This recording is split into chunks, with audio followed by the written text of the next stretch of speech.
लो friends, गौरव और America के twin tower को तबाह करने वाले अल-कायदा का अगला निशाना है अयोध्या का राम मंदिर। Yes, you heard that right.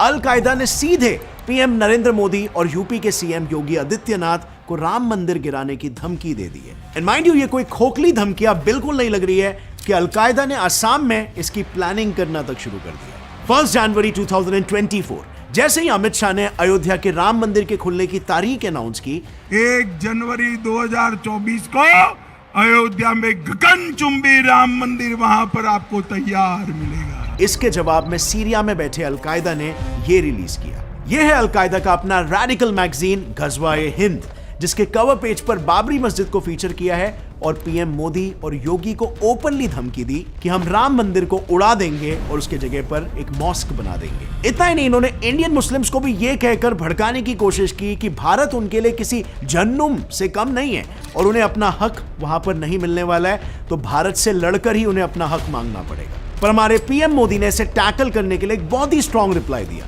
ये कहकर कि भारत के मुसलमान बहुत बड़े देशभक्त हैं, वो भारत के लिए जीते और मरते हैं। Indian Muslims will live for India, they will die for India.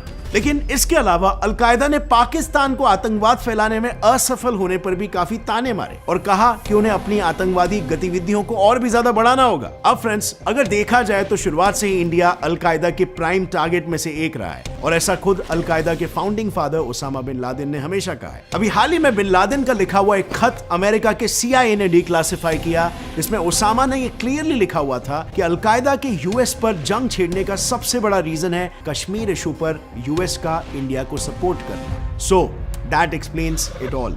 In fact 1990s में तो ओसामा सूडान में बैठे बैठे इंडिया में आतंक फैलाने के लिए मिलिटेंट्स तैयार कर रहा था, जिसके बाद 2001 में ये train militants Kashmir militant group हरकत उल मुजाहिदीन में शामिल भी हो गए थे। लेकिन अल-कायदा यहां पर भी नहीं रुका। इनफैक्ट उसने 15 अगस्त 2021 यानी इंडिपेंडेंस डे पर उत्तर प्रदेश की कैपिटल सिटी लखनऊ पर एक बहुत ही बड़ा आतंकवादी हमला प्लान किया। पर थैंकफुली हमले के बस 1 महीने पहले इंडिया के इंटेलिजेंस एजेंसीज और सिक्योरिटी फोर्सेस ने लखनऊ में अल-कायदा के 2 स्लीपर सेल्स को पकड़ लिया, जिनका मेजर मकसद था लखनऊ के साथ उत्तर प्रदेश के मेजर सिटीज पर सुसाइड बॉम्बिंग अटैक्स करना। ATS said that they were trying to conduct suicide attacks in the run-up to Independence Day.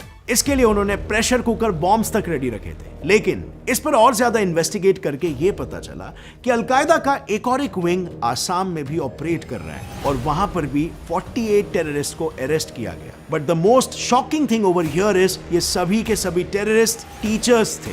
So basically यही लोग इंडियन यूथ को रेडिकलाइज करके भारत सरकार के खिलाफ जंग और गज़वा-ए-हिंद यानी कंप्लीट कॉन्क्वेस्ट ऑफ इंडिया के मिशन को पूरा करने की कोशिश कर रहे थे। और फ्रेंड्स, अनफॉर्चुनेटली यहाँ पर अल-कायदा का इन्फ्लुएंस इस हद तक बढ़ गया है कि इन्होंने यहाँ पर बंगाली मुस्लिम्स को अपीस करने के लिए यानी उनको खुश करने के लिए म्यूजियम्स तक बनाए। और आज स्थिति कुछ इस हद तक बिगड़ चुकी है कि अल-कायदा के सॉफ्ट इन्फ्लुएंसिंग के वजह से इंडियंस अल-कायदा ज्वाइन ही नहीं बल्कि उसके टॉप विंग्स को लीड तक कर रहे हैं। जैसे कि ये सारे स्लीपर सेल्स, इनको मंथली सैलरी मिलती है यूथ में गज़वा-ए-हिंद जैसे मिशन को फैलाने के लिए।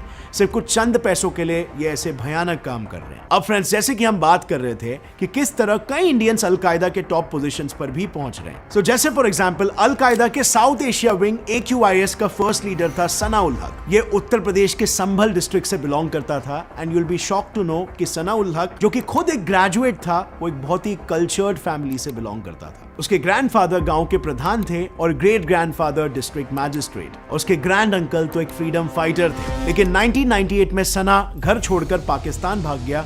वहां कुछ साल वो टेररिज्म से रिलेटेड काफी सारे लिटरेचर को पाश्तो भाषा से उर्दू में ट्रांसलेट करता था। फिर वहां से वो अफगानिस्तान गया, जहां ओसामा ने उसके काम से खुश होकर उसे अल-कायदा के प्रोपेगेंडा सेल में एक पोजीशन दे दी। इस सेल में रहकर उसने 4 किताबें लिखी एंड देन कुछ ही महीने में उसे AQIS का लीडर बना दिया गया। लेकिन हाल ही में हुए US एयर स्ट्राइक में ये अफगानिस्तान में मारा गया। बट सोचने वाली बात यह है कि अल-कायदा का प्रोपेगेंडा इन एजुकेटेड इंडियंस तक पहुंचाया कैसे जाता है? वेल, इसका एक जरिया है social media. Yes, Al-Qaeda social media पर अपना रिक्रूटमेंट प्रोसेस भी चलाता है और इस ऑपरेशन का भी चीफ एक इंडियन ही है। उसका नाम है फरहतुल्लाह घौरी। इसे आप एक तरह से अल-कायदा का सोशल मीडिया मैनेजर समझ लो। ये साउथ एशिया से अल-कायदा और लश्कर-ए-तैयबा के लिए रिक्रूट्स को ढूंढता है और फिर इन न्यू रिक्रूट्स की टेरर कैंप्स तक की जर्नी को भी फंड करता है। करता है। कैन यू इमेजिन, ये पिछले 30 सालों से अलकायदा के लिए काम कर रहा है, लेकिन आज तक एक भी इंटेलिजेंस एजेंसी के पास इसकी एक भी फोटो नहीं है। In fact did you know,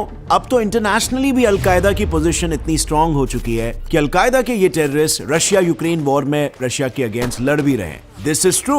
NATO ने हर एक टेररिस्ट को $1200 से $1500 यानी अराउंड 1 लाख रुपए पर रिक्रूट करके रखा है उनके साइड से जंग लड़ने के लिए। सो बेसिकली इससे मेरा पॉइंट ये है कि it's high time that India should start to retaliate. As a matter of fact हम कर भी रहे हैं। हमने हाल ही में MQ-9 रीपर ड्रोन को खरीदा है। सो बात ये है ना, 2022 में अमेरिकन आर्मी ने अलकायदा चीफ को मार गिराया, लेकिन ये किलिंग स्टाइल बहुत ही इंटरेस्टिंग थी। ज़वाहिरी कैजुअली अपने बालकनी में खड़ा था जब ड्रोन्स ने उस पर एक सटीक निशाना साध कर उसे मार डाला। ये निशाना इतना सटीक था कि उसके आसपास उसके फैमिली मेंबर्स भी मौजूद थे, लेकिन वो बिल्कुल अनहार्म्ड बच निकले। और ये सब हो कैसे पाया? All because of MQ-9 reaper drone, जो अभी फॉर्चुनेटली भारत के पास आ चुका है। बट बिना वेपन्स के भी इंडिया की इंटेलिजेंस ने अलकायदा के मंसूबों को अंजाम देने से रोक रखा है। हाल ही में अलकायदा तो भारत में एक प्लेन क्रैश करवाने वाला था। प्लान बिल्कुल तैयार था, काठमांडू एयरपोर्ट से कोई फ्लाइट को हाईजैक करके उसे दिल्ली के किसी इंपॉर्टेंट बिल्डिंग पर क्रैश लैंडिंग करा देना। लेकिन अगेन राइट टाइम पर इंडियन अथॉरिटीज को इसकी खबर मिली और उन्होंने नेपाल को अलर्ट कर दिया, जिससे पूरे काठमांडू एयरपोर्ट को हाई अलर्ट पर डाल दिया गया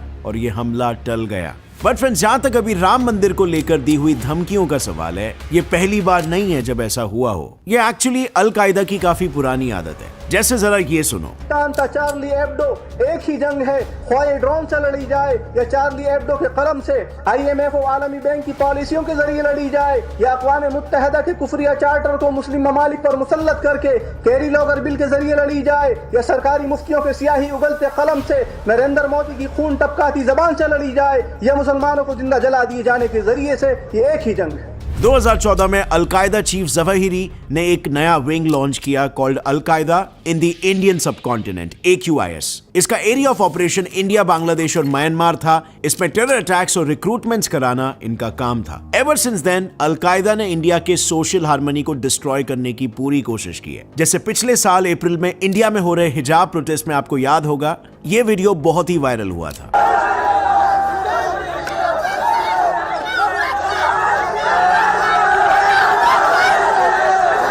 एक वीडियो जारी करके इस लड़की को आर ब्रेव मुजाहिद सिस्टर बुलाया है और उसकी तारीफ में कविता भी लिखी थी। इन प्रोटेस्ट के बारे में कर्नाटका हाईकोर्ट ने यह कहा था कि ये कोई ऑर्डिनरी बात नहीं है कि बच्चे इस तरह के वेनमस प्रोटेस्ट कर रहे हैं। इस पूरे मुद्दे पर कर्नाटका की सरकार ने यह सवाल उठाया कि इसमें डेफिनेटली कोई ना कोई बाहरी अनसीन पावर्स का हाथ जरूर है, एंड नो प्राइजेस फॉर गेसिंग वो ऑर्गेनाइजेशन कौन है। लेकिन जून 2022 को अलकायदा ने तो सीधा सुसाइड अटैक्स की धमकी दी थी और उसके टारगेट्स थे गुजरात, यूपी, मुंबई और दिल्ली। एंड माइंड यू, ऐसा पहली बार हुआ है कि अलकायदा ने जगहों के नाम स्पेसिफाई किए। वेल, ये सब हुआ था बीजेपी स्पोक्सपर्सन नुपुर शर्मा के बयान पर। उन्होंने लिटरली जंग का ऐलान कर दिया था। उन्होंने ये तक कहा कि हम अपने बच्चों की बॉडीज पर एक्सप्लोजिव्स बांधकर यहाँ पर अटैक्स करवाएंगे। वेल, गवर्नमेंट ने तो तुरंत इन सिटीज और स्टेट्स को हाई अलर्ट पर डाल दिया और शायद उसी वजह से ऐसा कोई हमला नहीं हुआ। अब अलकायदा के इन साजिशों के जवाब में इंडिया के यूनियन मिनिस्टर मुख्तार अब्बास नकवी ने उन्हें एक बहुत ही स्ट्रॉन्ग संदेश दिया है कि अलकायदा मुसलमानों का रखवाला नहीं बल्कि उनकी परेशानी बन चुका है। देखिए, ये अलकायदा जो है वो मुसलमानों की हिफाजत नहीं, मुसीबत है। भारत में हर धर्म के लोग शांति से रहते हैं या उन्हें हर तरह का फ्रीडम मिलता है और इसीलिए अलकायदा को नहीं पता what India is made of. Cabinet minister Narottam Mishra ने भी काफी अच्छा जवाब दिया। अलकायदा कायदे में रहेगा तो फायदे में रहेगा। पर फ्रेंड्स, एक और एक पर्सपेक्टिव ये है कि हो सकता है कि अब अलकायदा धीरे धीरे अपना इन्फ्लुएंस खो रहा है और इसीलिए वो ये सब धमकियां बस सिर्फ रेलेवेंट रहने के लिए दे रहा है, क्योंकि आईसिस, जो कि एट वन पॉइंट अलकायदा का ही हिस्सा था, अब अलकायदा से ज्यादा पॉपुलर हो गया है। यंग जिहादी मिलिटेंट्स जिनमें माइंडलेसली बस अटैक करने का जोश है, वो अलकायदा को बहुत ही इनएक्टिव और लेड बैक मानते हैं। उनका ये कहना है कि al Qaeda is doing all the talking whereas ISIS is doing all the action. Also friends, Al Zawahiri के बारे में उनका कहना यह है कि उसमें ओसामा बिन लादेन जैसी कैरिस्मेटिक पर्सनालिटी नहीं है। उनके वीडियो मैसेजेस बहुत ही लंबे और बोरिंग होते हैं और उसमें कोई मैस अपील नहीं होता है। सो बेसिकली कड़वी सच्चाई ये है कि ओसामा के मरने के बाद अलकायदा काफी वीक हो गया है, लेकिन ओसामा को मारना अमेरिका के लिए कोई आसान काम बिल्कुल नहीं था। इस पर मैंने ऑलरेडी एक डिटेल वीडियो बनाया कि इस ऑपरेशन को कैसे कंडक्ट किया गया और उसे क्यों समुंदर में ही दफनाया गया। उसे चेकआउट करने के लिए यहां पर क्लिक करना। इंटरेस्टिंग वीडियो है। और अगर इस वीडियो से आपको कुछ भी नया सीखने मिला, एक लाइक जरूर ठोकना। Get set fly fact channel को अभी सब्सक्राइब कर लो और बेल नोटिफिकेशन दबाओ ताकि आगे आने वाली हमारी कोई भी वीडियो की अपडेट आप मिस ना कर सको। See you next time friends, till then as always stay curious, keep learning and keep growing. जय हिंद।